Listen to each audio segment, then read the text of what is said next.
Balimaya Couture ko aw kaw bisimila kunnafoni gafew kɛnɛ kan. Balimaya Couture ka baara ɲɛsinen don kɛrɛnkɛrɛnnenya la an ka ladalafiniw kalali ma.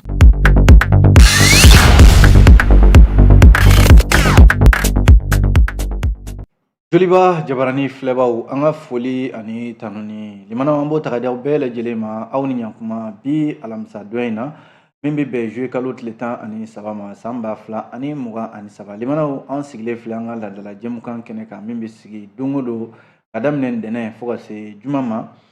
Ayiwa ni wagati mana se nɛgɛ kanɲɛ 9 tɛmɛnen sanga 30 fo ka se a kanɲɛ 10 ma segin bɛ kɛ jɛmukan yɛrɛ ka tile kɔnɔna la walasa aw bɛ se ka faamuya sɔrɔ cogo min na. Limanaw gafe minnu bɛ sɛbɛn an balima kunnafonidilaw fɛ olu de ka wulikajɔw don anw ta ye ka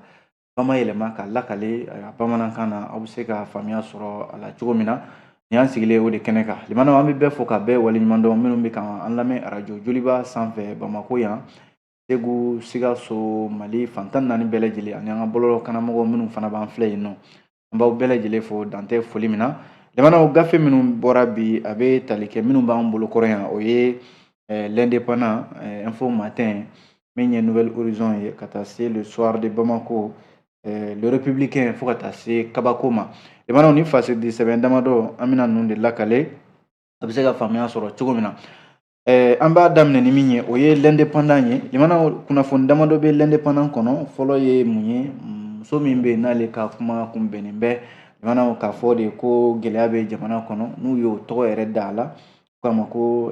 madame Sidibe Worokiya Dumbiya dɔw kama ko Rose la vie chère ayiwa Rose la vie chère limanaw ko a ka kiri a jarala k'a fɔ o kun kan ka boloda nka jarala k'a fɔ kiri in bɔra dɔgɔkɔrɔ ka bila ka taa araba natɔ in na min bɛ bɛn juillet kalo tile 19 ma. Walasa a ka affaire min ni ayiwa jalaki bɛnnen bɛ a kan limanaw jalaki in tɛ dɔwɛrɛ ye ko ayiwa ka maaw fujunu walima ka maaw su ka kɛ ayiwa ɲagamini kan n'o ye incitation à la révolte et trouble à l'ordre public ani ka kumaw fɔ ayiwa bɔlɔlɔ sanfɛlaw la o de jalaki bɛnnen bɛ Rose Dumbiya kan. A yala k'a fɔ communicat tribunal limanaw a ka kiri b'olu de ka bolo kan ko juge d'instruction min n'a ka koɲɛ b'o bolo a na kɛ o tɛ baara la ayiwa communicati kɔnɔna la bilen o kɔni bilala ka taa yɔrɔ wɛrɛ o de la a ka ko a sumayalen don ni kunnafoniyaw dira k'a fɔ araba natɔ in n'o bɛ bɛn juillet kalo tile 19 ma Rose madame Sidibe Worokiya Dumbiya n'u kama madame vie chère ayiwa limanaw a ka kiri o na tigɛ. L'indépendant kelen ka kuma la M5 RFP Malikura ni o ye M5 RFP fan dɔ ye olu y'a yira k'a fɔ ko don min bɛ yen n'o ye tasibila don ye ka ɲɛsin maaw ma maa minnu bɛ yen ni olu de ni tora ayiwa don min n'a kɛra don gɛlɛnba ye Mali kɔnɔna la yan wulikajɔ minnu kɛra ayiwa Ibrahim Bokar Keyita ka fanga nɔfɛ M5 RFP a waati la olu ka wulikajɔ kun don a jarala k'a fɔ san 2020 juillet kalo tile 10 a tile 11 a n'a tile 12 san 2020 limanaw nin kɛra ayiwa Bamako yan don gɛlɛnba ye a n'an ka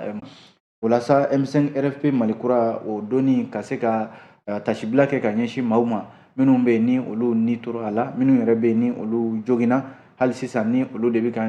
dɛmɛ ɲini ani fana kiri ka tigɛ ayiwa jɔnni de ye yamaruya di fagali ka kɛ jɔnni de ye marifa ka ci wulikajɔkɛlaw la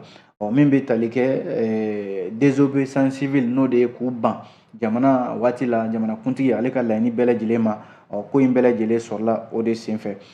jala k'a fɔ kiri yɛrɛ dayɛlɛla a ko la nka hali sisan M5 RFP Malikura maaw ka laɲini ye mun ye o de ye ko kiri ninnu a bɛ ka sumaya wa kiri in kan ka tigɛ cogo min na olu ɲɛ tɛ a ko tali la ɲɛ o kɔni b'a ɲini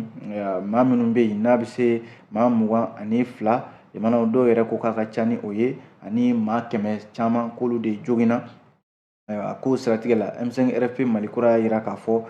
furanjɛla fanga mɔgɔw na kuma waati k'u kun y'a yira k'a fɔ nin ko in a bɛ ta ba la ko nka hali sisan a bɛ n'a fɔ u ɲinɛnen bɛ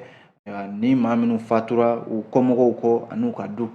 Limanaw nin de ye kunnafoni ye l'indépendant ka kunnafoni don a ka bɔ l'indépendant kɔnɔ a ka kunnafoni wɛrɛ ko an ka banki baarakɛlaw n'o ye sɔrɔ baarakɛlaw ye syndicat national des banques assurance établissement financier microfinance et commerce du Mali n'u k'a ma ko SINABEF ani min ye FENPECAB o fana ye jɛkulu dɔ ye Fédération nationale du pétrole commerce assurance banque olu fana nin jɛkuluba fila ninnu de y'a yira k'a fɔ u ye laɲini sɛbɛn baarabila sɛbɛn de don n'o ye préavis de grève ye k'u y'a bila direction nationale du travail et de la fonction publique o ka tabali sanfɛ k'u bɛ fɛ ka taa baarabila la k'a daminɛ min bɛ tali kɛ tile 3 n'o ye heure 72 ye ni o ma labɔli kɛ u bɛ tila ka dɔ fara kan tuguni heure 96 k'o bɛ daminɛ juillet kalo natɔ in tile 26 ka sababu kɛ laɲini dɔw bɛ u fɛ ka ɲɛsin u yɛrɛ ka baarakɛɲɔgɔnw u ka cakɛda ninnu ɲɛmɔgɔw ka ɲɛsin olu ma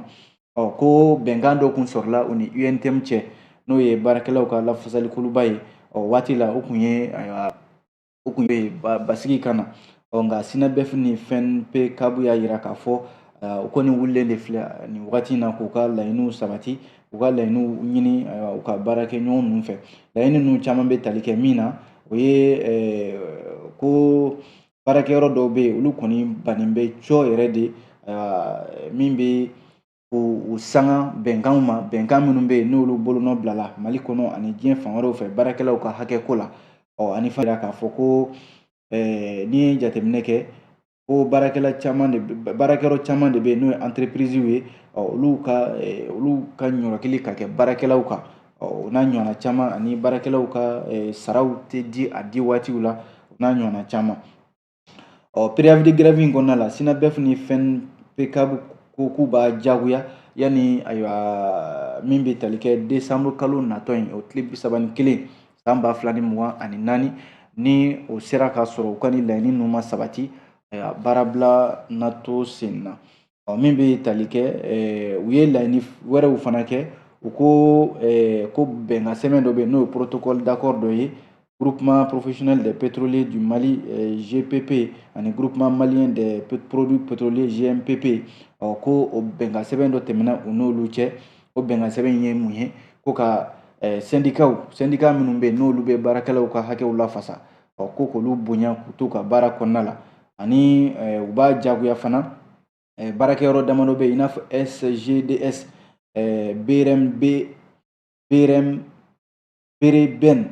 Bereben o ye fana ye cakɛda dɔ tɔgɔ ye Sotaraka ko nin cakɛda 3 ninnu kɔni bɛ ka syndicats de bali u ka baaraw la ka bagabagali walew ta ka ɲɛsin syndicats ma ani fana ko min ye Sanke n'o ye u ka taji marayɔrɔ in ye a jala k'a fɔ yen fana ko a bɛ waati jan bɔ ko Sanke ani Bereben ko ani Vivo Energy na kɛ yen fana o baarakɛlaw olu ka sara mana k'olu fana ka saraw tɛ ka di cogoya la u y'a ɲini fana ko warimaraso dɔ b'an ka jamana kɔnɔ Ora banki fana kɛmɛ ka u baarakɛɲɔgɔn dɔw minɛ mana k'olu bila kaso la k'olu ka bila joona joona ani min ye BOA Bank of Africa o fana baarakɛlaw ka laɲini dɔw bɛ yen n'o ye u bɛ juru min ta u ka banki ninnu kɔnɔna la tɔnɔ min bɛ ɲini o kan n'o ye to ye ko dɔ ka bɔ o la ani warimaraso dɔ fana bɛ yan n'o ye BCI ye ko BCI fana nin waati in na ko bɛnkan dɔ tɛmɛna olu ka comité syndical ni o banki in fana cɛ ko o bɛnkan ninnu olu fana tɛ ka bɔ u sira ma ani a n'a ɲɔgɔnna caman fo ka taa se min bɛ tali yɛrɛ kɛ SFD limanaw ani AMO n'o ye assurance maladie obligatoire ye a jala k'a fɔ yen fana ko baarakɛlaw ye juillet kalo natɔ in tile 26 nɛgɛ kanɲɛ 10 tɛmɛnen ni sanga 10 ye yanni o cɛ o kɔni na baarabila k'u na a daminɛ kunnafoniw de ye nin limanaw an ye ninnu bɔ l'indépendant kɔnɔ aw bonya b'a la.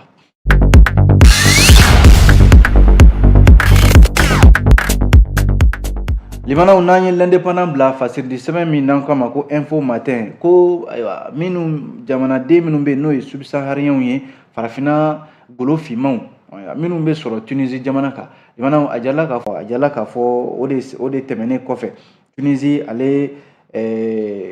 kɔrɔnyanfan dugu dɔw bɛ yen n'u k'a ma ko Sfax o yɔrɔw la ko Tunisie ka den dɔ bɛ yen a na kɛ o bɔnɛna a nin na yen nɔ o kɛra sababu ye minnu bɛ n'olu taara tunga la maa golo finman minnu bɔra Sahara jamanaw kɔnɔ subsahariens limanaw a jala k'a fɔ yen nɔ ko olu kɔni Tunisikaw kɔni ye a kɛ fiɲɛtɔ bere yɛrɛ ye u mana fara maa golo finman fɛn fɛn ye u ka jamana kɔnɔ limanaw dantɛmɛ wale benkani b'o ta k'o sɛgɛrɛ ko kɔni ye maa caman de ta k'u bɔ u ka jamana kɔnɔ ka t'u fili Tunisie ni Sahara dancɛw la olu kɔni sigilen bɛ u t'a dɔn u b'a kɛ cogo min na Fasiri min ye info matin ye a ko nin waleya min filɛ senna nin ye nin kɔni bɛ senna a kɛmɛ sababu yɛrɛ ye ka min ye maa golo finmanw ka sigi gɛlɛya u bolo Tunisie jamana kɔnɔna la nka yanni fana waleya dɔ fana kɛra k'a fɔ février kalo tɛmɛnen na yɔrɔ min ye kumakan min bɔra Tunisie jamana kuntigi da k'a fɔ ko golo finmanw bɛ ka olu ka jamana ɲami u bolo yɔrɔ o kɛra sababu yɛrɛ ye ka min ye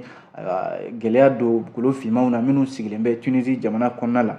ni jamana min filɛ n'o ye Tunisie ye ni larabuw ka ca ye a jirala k'a fɔ golo finmanw ni golo finmanw kɔni ta kɛn bɛ sigi tɛ se ka ja fiyewu nka min ye Mali ta fanfɛla ye ko an ka minisiri min bɛ maliden minnu bɛ tunga la olu ka koɲɛ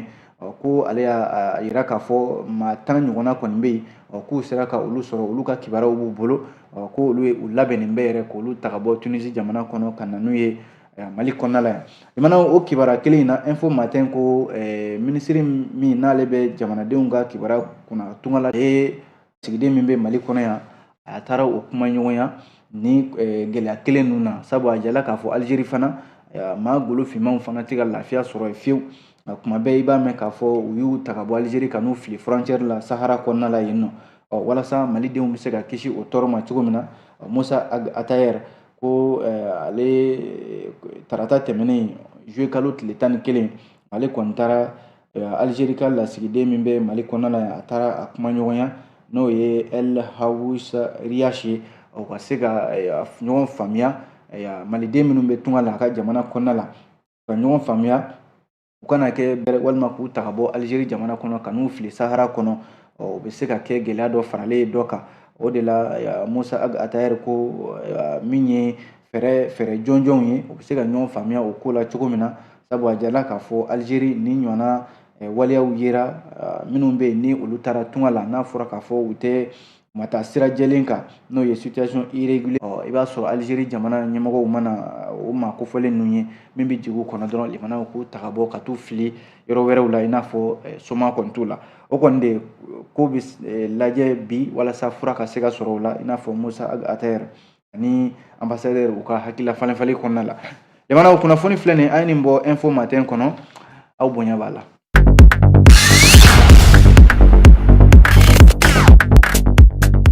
N'an bɔra yen nɔ fasiridi sɛbɛn min n'an kama ko Nouvelle Horizon limanaw Nouvelle Horizon kumana ko yuruku kɛlɛ min ye Ibrahim Boubacar Keita ala ka hinɛ la limanaw ale ka fanga waatiw la ayiwa senba dɔw bɛ yen minnu tun bɛ yen ni olu sariya wulilen bɛ olu nɔfɛ bi min ye yuruku kɛlɛli ye transition ko a na nin baara in ko a tɛna dan sira la fiyewu o de la n'i y'a lajɛ min bɛ tali kɛ fangakɔrɔ Ibrahim Boubacar Keita ka fangakɔrɔ de ko don a jala k'a fɔ yɔrɔ minisiri damadɔ bɛ yen olu ni min ma wele k'o ɲininka i b'a sɔrɔ yɛrɛ olu yɛrɛ kasolasigi kɛ min ye nafolo caman ye o minɛna u la dala ko Cɔrɔnɔ Umar As Jalo ka taa se ala ma hinɛna premier ministre kɔrɔ Sumelu Bube Mayiga min ye ministre kɔrɔ min n'ale tun bɛ sɔrɔ ni nafoloko kunna madame Bɔre Fili Sisoko ka taa se yɔrɔ mandat d'arrêt yɛrɛ dara dɔw kan o ye Bubu Sise Cɛma Iber Kulubali Mamadu Igor Jara olu bɛ jamana kɔkan nin waati na a bɛɛ lajɛlen ministre kɛ Ibrahim Boubacar Keita ka fanga waati la limana olu ta tɛmɛnen kɔfɛ ko maa sɛgɛsɛgɛliw olu kɔfɛ maa kura saba in Nouvelle Horizon ka fɔ la limanaw ninnu bɛɛ lajɛlen fana ye jɔyɔrɔbaw kɛ Ibrahim Boubacar Keita a ka fanga waati la kunnafoni minnu bɛ yen ni i n'a fɔ u bɔra sariya mɔgɔw yɔrɔ o ye min bɛ tali kɛ Mamadu Jarasuba ale ye Assemblée nationale ayiwa o wari mara n'u kama kɛsɛr o wari marala kɔrɔ don ka taa se a bɛ RPM fana kɔnɔna la Isaka Sidibe n'u kama ko Isaac ka taa se ale ye Assemblée nationale ɲɛmaa kɔrɔ fana ye min ye Mamadu Touré n'u kama ko Bavier yɔrɔ nin waati na ale yɛrɛ bɛ an ka ndolata jɛkulu fédération malienne de football FEMA Foot ale b'o ɲɛmaya la kabi san 2019 ko ninnu bɛɛ lajɛlen welela juge d'instruction fɛ limanaw ka u ɲininka sɛgɛsɛgɛliw de kɛra limanaw sɛgɛsɛgɛli minnu n'a kundala janyana kosɛbɛ sɛgɛsɛgɛliw bibi na o de wolola fɛn min na ko ka ninnu wele ka u ɲininka Fasiri ka kuma la limanaw a jala k'a fɔ Ibrahim Boubacar Keita ka fanga waati la minnu bɛ n'olu ye jɔyɔrɔbaw kɛ ni a jala k'a fɔ bibi na siga kɛlen b'u la k'a fɔ ko nafolo cayɔrɔw ma dɔn u bɛ ka wele ka u ɲininka o la sa limanaw ko a ko kɔni bɛ ka kɛ fura ye ka se ka jamana wagandeba n'o ye jamana wari mara yɔrɔ ye ka nafolo caman yuru kana kɔnɔna la sabu misali la minisiri minnu bɛ yen ni olu welela k'u ɲininka dɔw yɛrɛ ye kasolasigi kɛ olu ka se ka bila u ye nafolo caman de sara Corno Umar As Diallo ale yɛrɛ ko a ye miliyɔn kɛmɛ kɛmɛ caman de di walasa a ka se ka bila liberté provisoire la min ye minisiri kɔrɔ in min kun bɛ sɔrɔ ni nafoloko kunna Madame Bɔre Fili Sisoko ale bɛ bolola nin waati na Bole a fɔra k'a fɔ miliyɔn 500 k'ale k'o sara walasa a ka bila liberté provisoire la nka ale kɔni y'a jira k'a fɔ ko wari t'ale bolo min ye minisiri kɔrɔ in ye min kun bɛ min ye kunnafoni ko kunna Mamadu Kamara ale fana ni laɲini kelenw de kɛra ale fɛ ale fana ye miliyɔn caman de sara walasa a ka se ka bila ka bɔ kaso la minnu filɛ nin n'olu ye maakuraw ye minnu bɛna wele ka u ɲininka a jala k'a fɔ bibi na yuruguyurugu kɛlɛli bamananw ko ten ko minnu bɛ n'o ye jɛgɛbaw ye u caman de bɛ yen k'u bɛ ka wele ka u ɲininka bi walasa yuruguyurugu a kɛlɛli bɛ se ka ban an ka jamana kɔnɔ cogo min na ne ka kuma tɛ an ye nin bɔ parce que sɛbɛn Nouvelle Horizon kɔnɔ aw bonya b'a la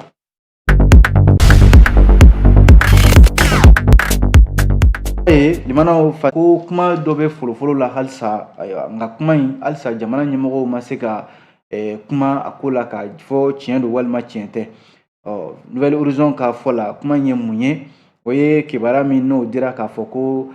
bamanci gɛlɛnba 2 k'olu bilala ka bɔ kaso la n'o ye État islamique bamanci gɛlɛn 2 ye bamanci gɛlɛn 2 in Umeya Uldo Albakayi o ye fɔlɔ ye maa filanan o ye Dadi Uldo Shegub ninnu ye terroriste belebeleba 2 ye minnu bɛ État islamique kɔnɔna la limanaw ka kunnafoni yɛrɛ sɛbɛntiyara jɛkulu minnu bɛ yen ni o ye mouvement signataires ye minnu ye bolonɔ bila bɛnkan sɛbɛn na olu de ye kunnafoni yɛrɛ sɛbɛntiya ko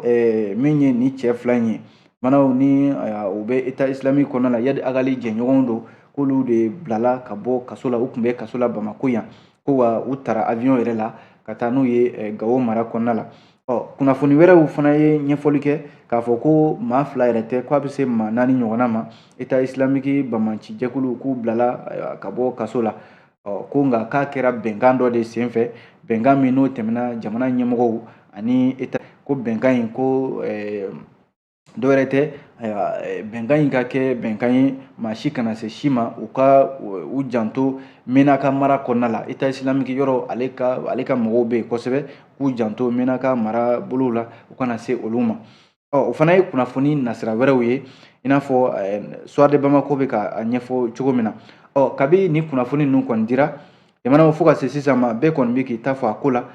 hali n'a sɔrɔla min y'an ka jamana ɲɛmɔgɔ olu kɔni ma kuma fɔ a ko la k'a fɔ tiɲɛ don walima tiɲɛ tɛ nka maa min sera ka i da don a kunnafoni na o ye finitigiw ka kunnafoni bɛ di yɔrɔ min na n'o ye diriba ye o ɲɛmɔgɔ colonel Suleman Danbele kunnafonidi dɔ senfɛ o dongo kunnafonidilaw ye ale ɲininka tarata tɛmɛnen a ko ale kɔni kunnafoni ale y'a mɛn bɔlɔlɔw de sanfɛ ko maa bɛ se ka bamanca wale kɛlɛ cogo di ka tila k'a fɔ k'i bɛ o bamanci kelenw bila ale kɔni ko ale tɛ se ka da o la cogoya si la ko n'i y'a lajɛ ale ma kunnafoni foyi sɔrɔ min bɛ se k'a fɔ nin kunnafoniya in ye tiɲɛ ye sabu ale kɔni y'a mɛn bɔlɔlɔw de sanfɛ ale tɛ se ka kalaturu ninnu ka bilali kan kunnafoni filɛ limanaw a ye nin bɔ fasidi sɛmɛn aw bonya b'a la.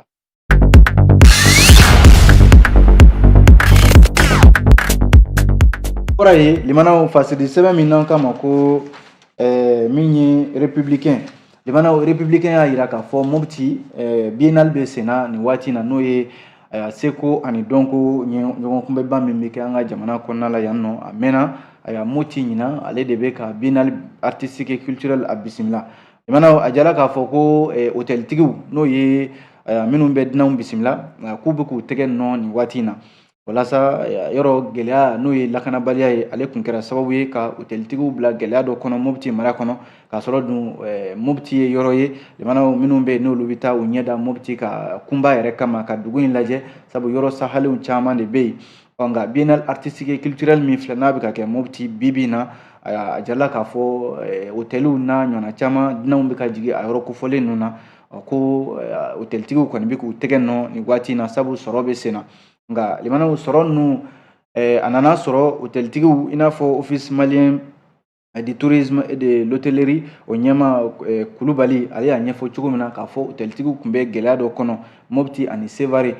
ko nka biennale in kɔni o ye waati kunkurunin ye nka jamana ɲɛmɔgɔw kan k'a lajɛ de hôteltigi minnu bɛ Mopti yɛrɛ dɔrɔn tɛ yɔrɔ caman de bɛ yen minnu bɛ jamana kɔrɔyanfan in fɛ yen minnu bɛ yen n'olu bɛ dunanw bisimila ko gɛlɛya kɛra sababu ye caman y'i ka datugu wa caman yɛrɛ bɛ yen jamana olu tɛ dunan sɔrɔ jango k'a fɔ ko u bɛ nafolo sɔrɔ k'a bila u kunna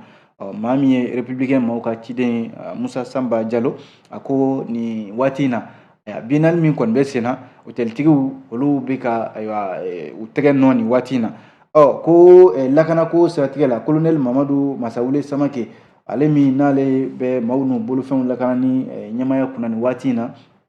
biennale ko siratigɛ la ale ye kibaruyaw di k'a fɔ ko ni fɛn bɛ yen n'o bɛ ka maaw jɔrɔ o ye lakanako ye sabu Mopti ye yɔrɔ ye bi jamanaw lakanabaliya kuma kɔni bɛ fɔ ye kosɛbɛ wa waleyaw bɛ kɛ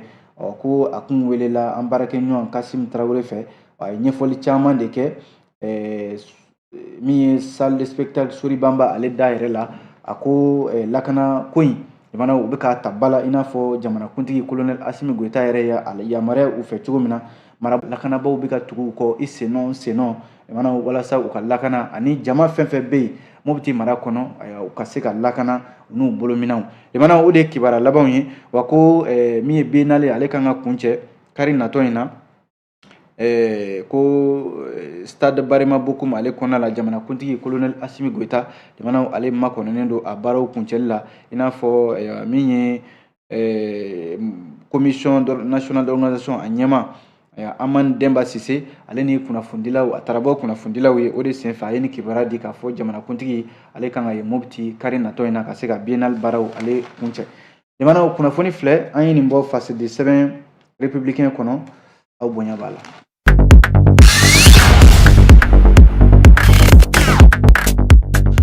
An b'a a kun cɛ ni min ye limanaw o ye kabako ye kabako kumaw bɛ kabako kɔnɔna la nin fasiri sɛbɛn in a ko limanaw nin kɔni ye misigi de ye kuma min filɛ nin ye ko muso dɔ n'u kama ko Sirantu npogotiginin don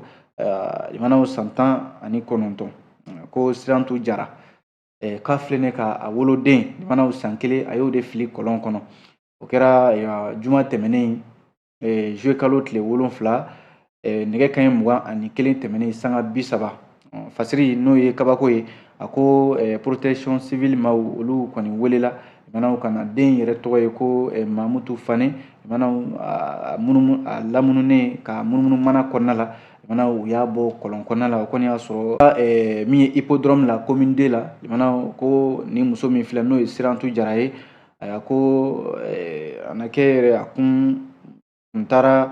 juillet kalo tile 7 tɛmɛnen a kun nana sugu jɔ n'o ye Sugunikura ye a bɔlen kɔ sugu jɔ in na dɛ limanaw a taalen yɔrɔ a yɛrɛ ye min ye a bɔra yɔrɔ min na n'o ye Dumazana ye o y'a yɛrɛ ka sigida ye ka taa hippodrome la limanaw ka min jiginna kɔnɔ den yɛrɛni min b'a bolo san 1 ɲɔgɔnna a yɛrɛ woloden don limanaw ko a ye den de meleke limanaw den kulekan dɛ o de ye sigidalamaw wuli ka jɔ ka min ye protection civile maaw wele nka o y'a sɔrɔ a kɔni den fili kɔlɔn kɔnɔ ka ban min ye protection civile maaw ye olu kɔni nana sɔrɔ ayiwa a y'a ka baara kɛ ka ban o ka sɔrɔ ka muso in minɛ ni den fure k'o bɔ kɔlɔn kɔnɔ jamanaw ka t'u bila min ye an ka kiiri tigilamaw olu ka bolo kan jamanaw kunnafoni filanan ka se ka fasiri lakalili kuncɛ o ye ko nin waleya dɔ ye min kɛra Kita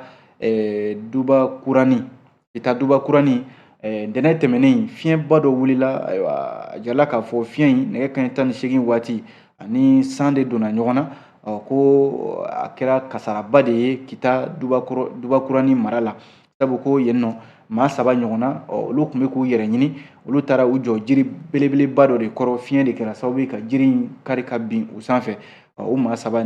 bɛɛ lajɛlen ni tora a la min ye sigida in ye n'o ye kita dubakurani ye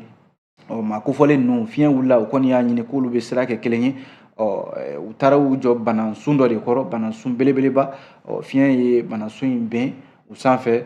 limana o kɛra saya yɛrɛ kelen ye an bɛ dugawu de kɛ limana banbatɔ ninnu ala ka hinɛ u la an ye nin kunnafoni bɔ fasidi sɛbɛn kabako de kɔnɔ limana a bɛ dansigi kɛ kunnafoni sɛbɛnw lakale la ni ala sɔnna an na ɲɔgɔn sɔrɔ yan sini juma gafe kura minnu mana bɔ k'o lakale a kan bɛn diɲɛ waati wɛrɛ. Ni kun y'aw ka kunnafoni gafew kɛnɛ ye ni Balimaya Couture ka dɛmɛ ye. Balimaya Couture ka baara ɲɛsinen don kɛrɛnkɛrɛnnenya la an ka ladalafiniw kalali ma. Mamadu Traore nɛgɛjuru sira 76 11 63 88 66 66